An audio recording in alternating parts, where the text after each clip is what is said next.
તો વિરમગામના ઉખલોડ ગામ ખાતે શ્રી ટાઈગર મેલડીમાના પ્રાગટ્ય દિવસ નિમિત્તે ભવ્ય ધાર્મિક મહોત્સવ યોજાયો છે,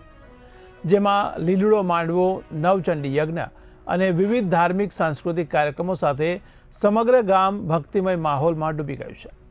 यहाँ पे आने के बाद मुझे एक अच्छा अनुभव ये हुआ कि सभी जाति के लोगों को मान सम्मान दिया जाता है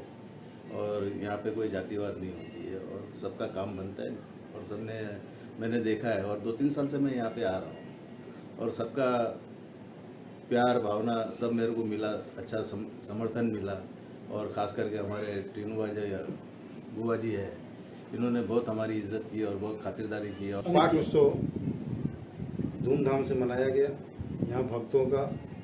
और यहाँ के बुआ टीनू बुआ माता जी की कृपा से यहाँ करीब 2-3 हज़ार आदमी की रसोई की भी व्यवस्था है। भजन और भोजन